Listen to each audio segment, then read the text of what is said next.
बिस्मिल्लाहिर्रहमानिर्रहीम। मैं हूं तारिक चौधरी, यूट्यूब पे तारिक चौधरी चैनल के साथ आपका मेज़बान। और आज हमें बात करना है उस मार्के के हवाले से जिसमें चीन ने फिर से अपने हरीफ इंडिया को बहुत बुरी तरह से दो डाला है और डीपसांग में और दीगर इलाकों में चीन ने बहुत आगे तक पेशकदमी की है। इंडिया के दर्जनों फौजियों को ज़ख्मी कर दिया गया है और इंडिया के लिए ये एक बहुत बड़ी हजीमत है। इससे पहले की तफसीलात में जाएं, अगर आपने अभी तक तारिक चौधरी चैनल को सब्सक्राइब नहीं किया तो सब्सक्राइब कर लीजिए, बेल आइकॉन को भी दबा दीजिए, वीडियो को शेयर कीजिए, लाइक कीजिए और आखिर तक ज़रूर देखिएगा क्योंकि आपके कमेंट्स और आरा हमारे लिए बहुत अहमियत रखते हैं।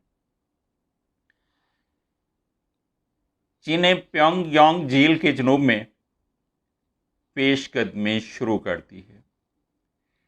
पीएलए ने इंडियंस को मीलों तक पीछे धकेल दिया है।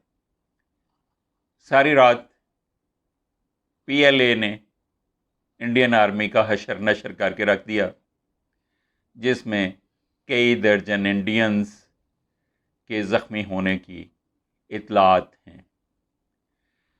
चोशलों में होने वाली ब्रिगेडियर कमांडर्स की बातचीत भी हालात को नॉर्मल करने में हस्बे रवायत हस्बे साबिक नाकाम साबित हुई है।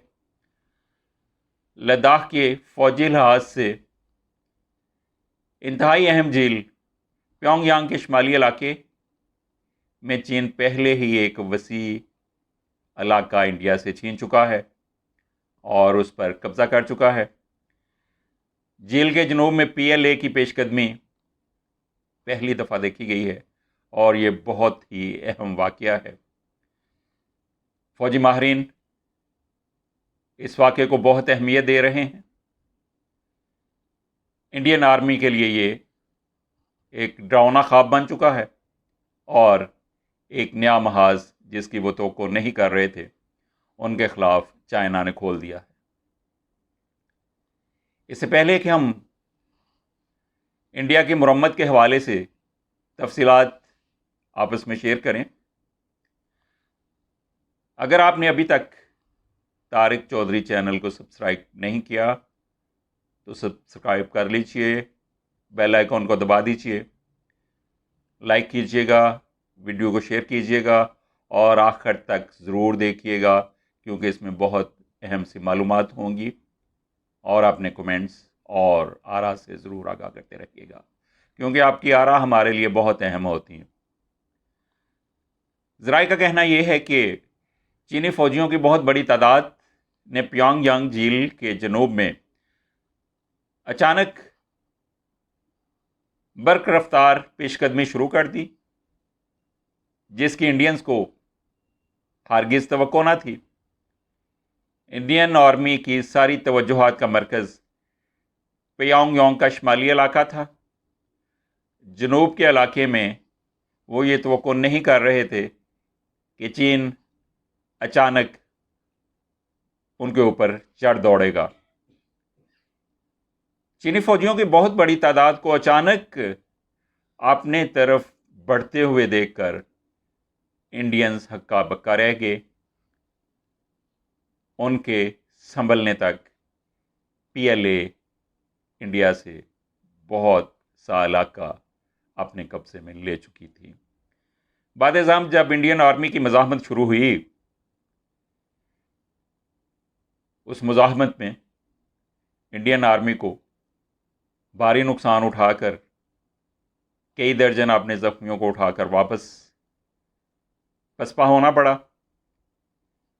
चीनी पेशकदमी को रोकने में वो बुरी तरह नाकाम हुए और फिर ये झड़प दोनों तरफ से फौजियों की कसीर तादाद में होने वाली झड़प में बदल गई और सारी रात सुबह होने तक ये शदीद तरीन झड़प जारी रही, जिसमें चीनी फौज की पेशकदमी का सिलसिला भारतीय फौज रोकने में बुरी तरह से नाकाम हो गई।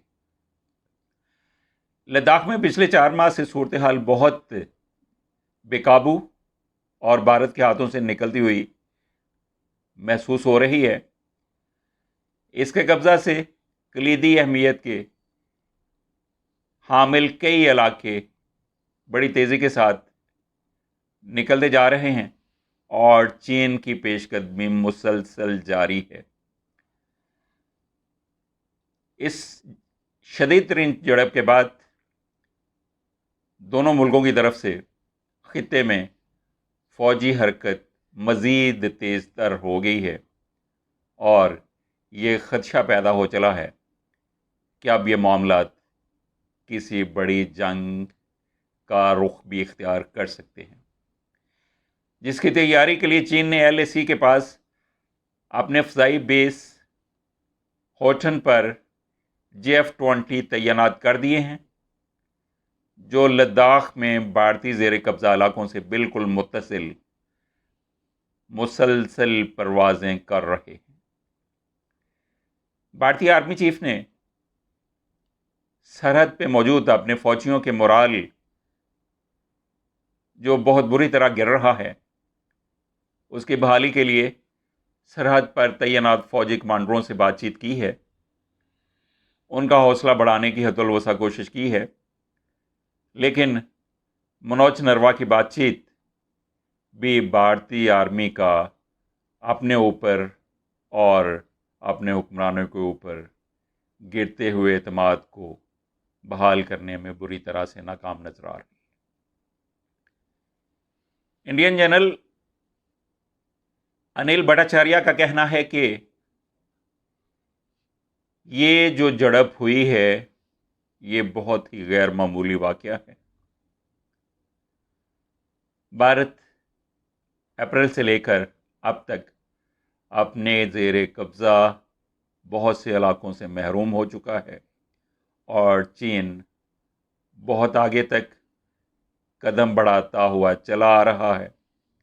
इंडियंस उसकी पेशकदमी को अप्रैल से लेकर अब तक रोकने में मुसलसल बुरी तरह से नाकाम होते जा रहे हैं और उन्हें ये समझ ही नहीं आ रही कि चीन के इस रवैये से किस तरह से निपटा जाए। न वो अपने अंदर उससे मुकाबले की हिम्मत पाते हैं, ना जसारत पाते हैं और ना ही उन्हें इंडियन गवर्नमेंट पर एतमाद है कि वो कोई फैसला कुन कदम उठा सकेगी। गुमगो की पॉलिसी है जिसने सरहदों पर मौजूद LAC पर मौजूद इंडियन फ़ौज के गिरते हुए मोराल को और भी तेज़ी से मजरूह करना शुरू कर दिया है। प्योंगयांग में फिंगर 8 से 4 तक भारत के हाथों से पहले ही निकल चुके हैं और चीन 22 किलोमीटर तक इंडियन ज़ेरे कब्ज़ा इलाकों में आगे बढ़ चुका है। चीन ने पायलटेक के पास 120 किलोमीटर नामी मुकाम पर वाक़े भारतीय फ़ज़ाइया के बेस पर भी कब्ज़ा कर लिया है। भारतीय वज़ीर ख़ारजा जयशंकर ने इसे 1962 के बाद सबसे ज़्यादा संगीन तरीन सूरत हाल करार दिया है। जयशंकर के इस बयान से चंद ही रोज़ कबल जनरल बिपिन रावत, जो भारतीय चीफ ऑफ डिफेंस स्टाफ हैं, ने चीन को मिलिट्री ऑप्शन की धमकी दी थी, लेकिन चीन ने बड़ी नौइयत के इस टकराव से और भारत को बुरी तरह से उसके इलाकों में पसपा करते हुए और उसके इलाके उससे छीनते हुए भारतीय फ़ौज को मीलों तक पीछे धकेल कर जनरल बिपिन रावत की इस गीदड़ बपटी का भरपूर जवाब दे दिया है। चीन दौलत बेग ओल्डी के बहुत करीब पहुंच चुका है। दौलत बेग ओल्डी की अहमियत भारत के लिए बहुत ज़्यादा है, क्योंकि वहाँ भारत का फ़ज़ाई मुस्तकर है। लेकिन अब दौलत बेग ओल्डी भी भारत के हाथों से फिसलता हुआ और चीन के कब्ज़े में जाता हुआ नज़र आ रहा है, जिससे न सिर्फ भारतीय फ़ौज बल्कि इंडिया की हुक्मरान जनता भी बहुत ही हरासां और परेशान नज़र आ रही है। अपने दोस्तों को आवाज़ें दे रहे हैं, इल्तिजाएं कर रहे हैं, कभी अमेरिका की तरफ, कभी जापान और ऑस्ट्रेलिया की तरफ, कि हमें आएँ, चीनी जिन्नों से बचाएं, हमारी जान बचाएं, वरना चीन हमें बहुत दूर तक घसीटता हुआ लेता जाएगा और अमेरिका की ये स्कीम कि वो इंडिया को इलाके का फ़ौजी थानेदार बना दे बुरी तरह से नाकाम हो जाएगी और चीन के अज़ाइम को रोकने वाला इस खित्ते में कोई नहीं होगा। लेकिन लगता ये है कि नरेंद्र मोदी की इस पुकार को दुनिया में कोई एक आदमी भी सुनने के लिए तैयार नहीं है। अब तक के लिए इतना ही। फिर मिलेंगे इंशाअल्लाह किसी अहम खबर के साथ नई वीडियो में।